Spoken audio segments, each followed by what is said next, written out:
Hey guys, TrepChains here. I've been asked to make a build guide on my Rathma's Necromancer. This is for group speed runs. I only play this build in groups, so just keep in mind the build that I'm describing today is definitely for group play, not solo play.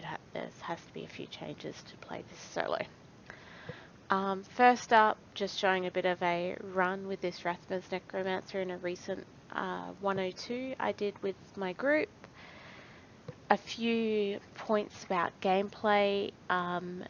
You've got Devour on your bar. That consumes corpses to generate essence. You're also getting, or your main essence is from the health globes because you're wearing Reaper's wraps that are being generated by your support Necro and picked up by your support Barbarian. But you are getting extra essence from your Devour as well. I personally just hold it down, but if you like, you can just spam the skill or hold it down only when you're actually low on essence. Could actually help more, but for me that's just a bit too much. In terms of your mages, where possible you want to keep your number of mages up as high as possible, and the highest possible is 10. But you don't want to spam your mages because you only want to be hitting your mages when your essence is full or close to full. Because with Singularity, which is a rune you'll be using on your skeletal mages, your mages damage is increasing by 3% for every point of essence you consume when you generate those mages. So you want to be hitting your mages when your essence is full or very close to full, while still trying to maintain as high number of mages as you can, preferably 10.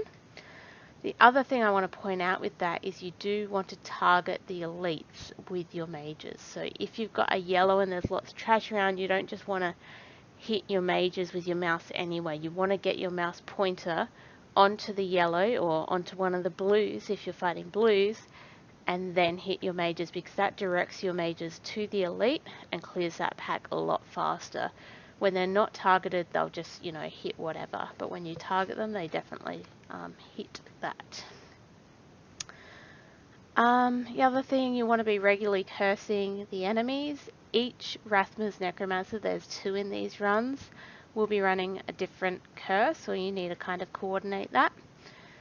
So, curses that I run are Decrepify, which slows enemies and reduces their damage, but you also run the Borrowed Time rune on that, which gives you increased cooldown. And the other Rathma's Necromancer will be running Frailty, which kills the enemies when they're at 15% or less health, with the Scent of Blood rune, which increases damage from the minions. So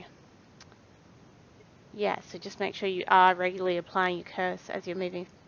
The other important thing I thought it was worth mentioning gameplay-wise was the channeling pylon. To get the most out of a channeling pylon, you want to hit Simulacrum just after the channeling is hit, no matter what stage of use or cooldown it's at. This is because channeling is a 30-second pylon and sim is also 30 seconds. So if you do that, you make sure you get that full 30 seconds, and then you're able to hit Simulacrum again just a couple seconds before channeling expires is when you should be hitting it, even though it's available a bit before that. So sim will still be active at that point. And if you do that and you're hitting it just before the channeling's expired, you still get the full cooldown advantage of the channeling pylon.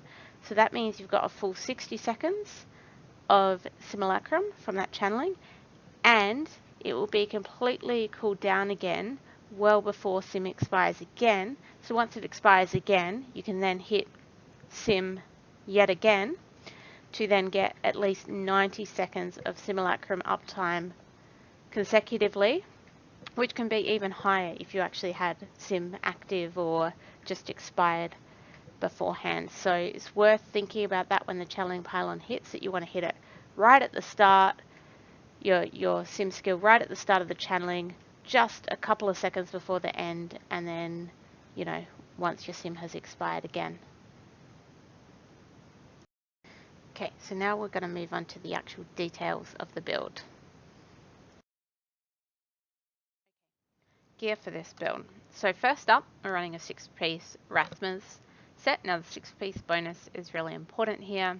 This is why we're running Skeletal Mages. So each active Skeletal Mage increases the damage of your minions by 1,000% up to a maximum of 4,000%. So obviously this, you know, once you get to 4, this maxes out, but still it's a really great damage bonus. Okay, so quickly going through the 6 pieces, starting with boots, because that's where I'm at. So these are really quite good boots. So you want Skeletal Mage damage on them, intelligence, and then some survivability with vitality and armor. Pants, obviously, wherever you can, maximum intelligence. You'll see every piece of ancient or primal I have is also despaired or augmented with 100s with intelligence as well, because that gives me more damage. But apart from that, it's survivability on these. So intelligence, vitality, and armor. That's great stats. Chest armor. Again, high intelligence is important, but then survivability, vitality, and life also augmented and gemmed with intelligence to improve damage. And helm, intelligence, critical hit chance, and skeletal mage damage. This is one of the places you can get skeletal mage damage, so it is quite important to have it here. And then you can see here it's really about damage on the helm with the critical hit chance and the intelligence. The gem in the helm is cooldown, which is to try and cool down your simulacrum to keep that up as much as possible during this build. Shoulders, intelligence, vitality, and cooldown. You ideally want 8% cooldown on those, are really important. The last stat is up to you. I've got area damage on there just because that's what I've been able to get so far, but you could have something for survivability on there as well, is absolutely fine. And gloves, these are the right stats. Again, the cooldown could be higher, but intelligence, critical hit damage, critical hit chance, and cooldown is what you want. So there, your Rathma set pieces. As I say, the real focus for this is the 6-piece set bonus for that increased damage, but your 4-piece set bonus is also giving you damage reduction. So the supporting pieces for this build, let's start with the belt. So I'm wearing the Witching Hour, which I'm at 1712 Paragon right now, and that's fine at this Paragon.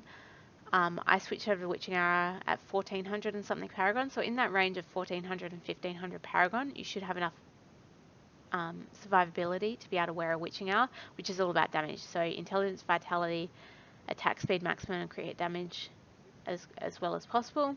But if you are lower than that, so you're lower than the 1400 of Paragon, you probably want to consider wearing a Dainty's Binding for survivability. So you can see the orange stat there, you get an additional 40 to 50% damage reduction when there is an enemy afflicted by any of your curses, and you will be running a curse. And then on that you want survival stats. So I've got intelligence, vitality, resist all, but probably armor would be better, and percent life. So just keep that in mind. If you're a lower Paragon, probably run the Dainty's Binding. That's what it's called. And once you're, 14, 1500 or above, you probably want to be running the Witching Hour for extra damage. Okay. Braces, Reaper's Wrap's really important. So for this build, you're running Skeletal Mage's Singularity, which is going to wipe your essence every time, but you have a support Necromancer generating globes and a support Barbarian picking them up. So you'll regenerate your essence primarily from that, but also from things like Devour. So you need to be running these. The build won't work without them. And these are crafted as well. So they're not a dropped item, they're crafted. You get the plan, I think, from killing Mathael. I think there's a chance to get the plan for the Reaper's Wraps. And then you craft them at the Blacksmith. So the stats you want on this are physical skill damage, because your Skeletal Mage Singularity is a physical skill. And then intelligence, vitality, and crit chance for damage. Okay, Amulet, you want to be running a Haunted Visions, so that is all about damage. So physical skill damage again to run with your mages, critical hit damage, critical hit chance.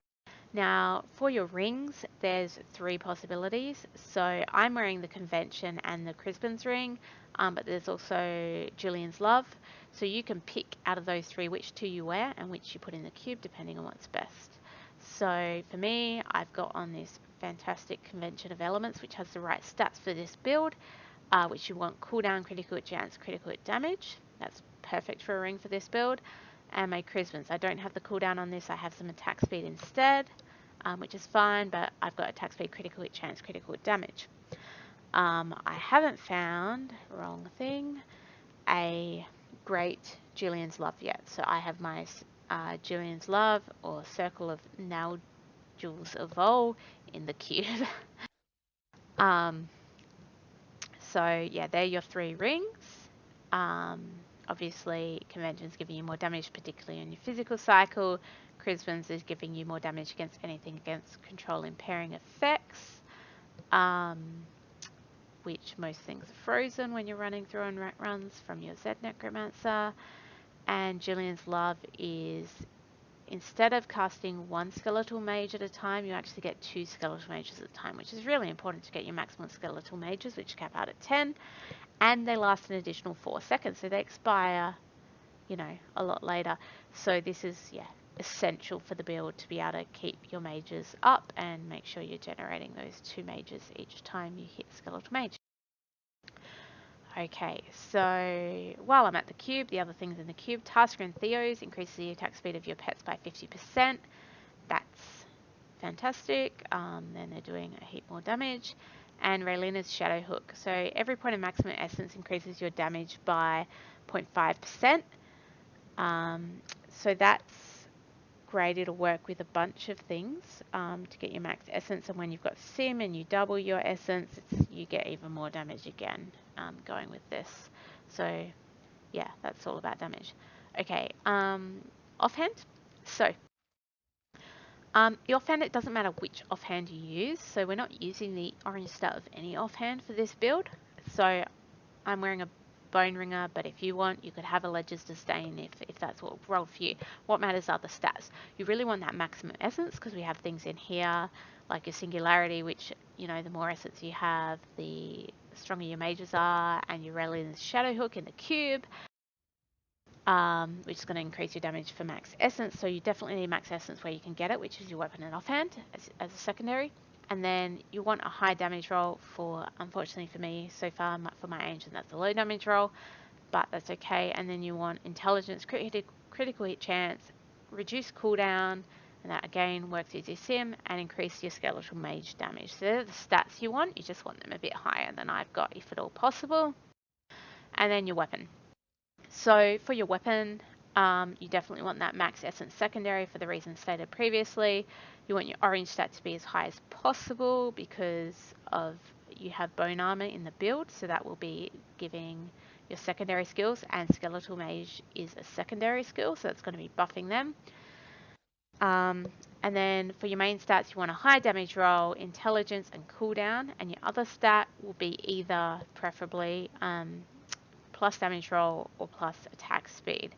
Now, whether plus damage or plus attack speed is better for you specifically will depend on what breakpoint you're at.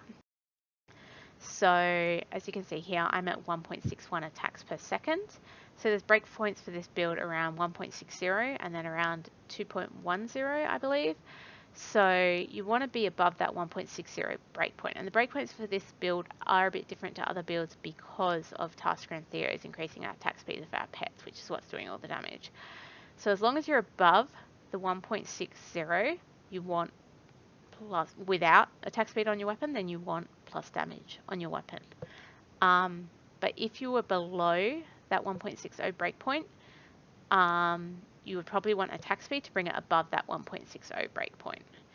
So just keep that in mind, that whether you want damage or attack speed here actually depends on what your breakpoint is. If I put attack speed on this right now, I'll get slightly less overall DPS, but my attacks per second would go to 1.7 something, which is nowhere near the 2.1 odd next breakpoint. So it actually gives me no advantage, so I'm best with the plus damage roll. Okay, so that's the base gear and what we're using. I say everything here that I can, which is everything except my amulet, I have augmented with topazes for intelligence. The gems I'm running in my main armor are also topazes for intelligence. The gem in my helm is a diamond for cooldown. The legendary gems I'm using, okay, so I'm using Enforcer, which increases damage for my pets, and skeletal mages are a pet, so that's a big damage buff. Bane of the Trapped, increasing damage against control impaired enemies. Again, everything is pretty much frozen in this, so everything's under control impairing effect, so it's a big damage buff.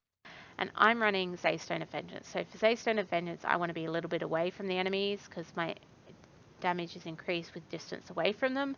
So it's important to keep in mind if you do like standing right on top of the elites, which I don't really recommend with the Rathma's Necro, just in case they become unfrozen, then you may want to consider running something else, but I recommend do run the Zaystone of Vengeance. Just make sure you're, you know, a little bit away from the elites, at least 20 yards, you know, preferably 30 plus to be getting damage out of this.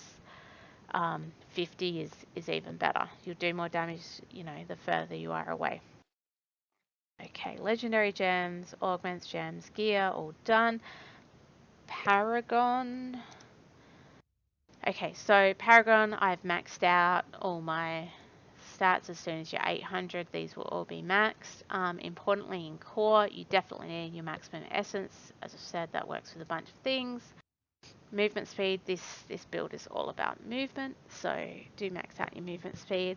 I personally have split the remaining. I've got 200 points into vitality, and that's just to give myself a life I'm comfortable with. I'm at around 680 to 690k life. The range is probably a bit wider than that. I've heard, you know, some rats are happy with down to about 550 life, you know, so that's kind of up to you, but I've just, you know, that's where I found that I was comfortable running with the witching hour in. When I was running Dainty's Binding at a lower Paragon, I didn't have that, but that's okay. And then the rest into intelligence for more damage. So that's my Paragon. I did quickly discuss the cube already. Okay, so let's go on to skills. Okay, so skills. Bone armor. So this works, you know, to increase your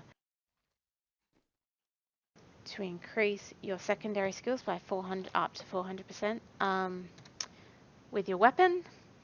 So, but it also gives you a bunch of survivability. So you want to have that up all the time. If you run Harvest of Anguish Rune, which is what I'm running, actually increases your movement speed for each enemy you're hitting with bone armor, which is important because, say, we're trying to do these runs fast, so we want to run fast and move fast. We're also getting some speed buffs from our Barbarian, but, you know, we've got a few in there ourselves.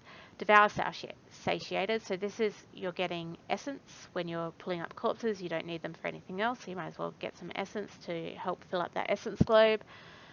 And then I run Satiated Room, which gives me some maximum life, which helps me survive a bit, as well as we're moving through the Grift. Decrepify Borrowed Time. So there's 2 curses that are required for this. You run one of them and your other Rat Necro runs the other, so just talk to make sure one's running each. So Decrepify Borrowed Time reduces the enemy's movement speed and reduces their damage as well. Borrowed Time increases your cooldown for every enemy cursed, so you get extra cooldown reduction. Now the other Rat Necro should be running Frailty Scent of Blood. So Frailty will kill the enemies at a 15 or less % health, which helps Rift go a lot faster because that's 15% damage you don't have to do. And Scent of Blood makes them take more enemies from, you know, the rat running that. So the rat running that gets an extra damage boost. Skeletal Mage Singularity. So this is what our build revolves around. So the Skeletal Mage does all the damage, and as I say with Singularity, you're getting 1 minion, and the minion's damage is increased by 3% for every point of essence you have at the time. So the more essence you have, so that's why you want to be hitting it when your essence globe is full or very close to full, the more damage your mages will be doing. And as I say, from Julian's Love, there'll be 2 mages each time you cast. And if when you've got Sim up, that doubles it again, so there'll be 4 mages each time you cast. But you just got to make sure you're keeping them up there, doing all your damage. Blood Rush Potency gives you a bit of movement in case you get stuck, but it also costs health. And health will be important with a passive. Blood is power to help cooldown. And it also, potency increases your armor after casting, so it just gives you that bit more survivability when you're moving through. Sim also costs health, and it will end up draining your health, so that's going to work with Blood as power again on the cooldowns. Again, it duplicates you, so that's why you're getting those 4 mages, and your maximum essence is increased when you're using reservoir.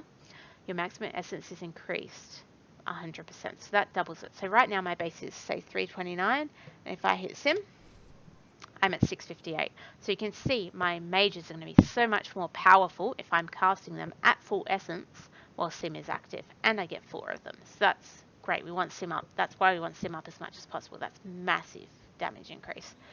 Okay, passives. So there is a couple of passives that are really required. I'm going to call them mandatory. So that would be Overwhelming Essence. That increases our maximum essence by 40. Every point of essence is really important for this build. And Final Service. This is a cheat death. So you don't really have a lot of survivability. You're relying on most things being frozen most of the time. But, you know, if worst comes to worst, you want a cheat death in there. So you dying really just throws the run. Okay, then I'll say recommended is Blood is Power. So this is after cumulatively losing 100% of your maximum life, all ability cooldowns are reduced by 20%. So that's extra cooldown. I'm going to say you're going to be losing life when you're using Blood Rush and when you're using Sim. You also lose life, obviously, if you get hit, but we don't really want to lose life that way. And that's going to reduce your cooldowns to help you keep Sim up more for more damage. And then lastly, I'd say Life from Death. So I'm running Life from Death here, which basically gives more health globes. So as I'm getting my essence from my corpses, as I consume them, I'm also got a chance to spawn that health globe. So it's just a few more health globes for the run, which is going to help you get essence back from your Reaper's Wraps. But there is other options here if you want to. For example, Extended Servitude I kind of like as well. As an option, it increases the duration of your skeletal mages by 25%. So it just gives them that bit extra duration, which helps you keep the maximum number, you know, up to 10 of your skeletal mages up where possible. There are some people that run Spreading Malediction, which is a bit of a damage bonus for each enemy that has a curse on it, but I wouldn't recommend that as highly as either using Life from Death for more health globes or Extended Servitude to help you keep your mages up a bit longer, to help you keep up to the max as that 4th slot. Okay, so that is, I think, most of the build. We've gone through the gear, the augments and the gems, legendary gems, paragon, the cube, and the skills now. So there you go. That's my Rathma's Necromancer so far. This is in patch 2.6.1 of Diablo 3. And yeah, it's pretty strong. We've got around almost 3.6 mil DPS at this stage and 47.5% cooldown. So cooldown is really important to keep your sim up and active. Thank you very much for watching. I hope you've enjoyed this and I hope it helps you out, and GG.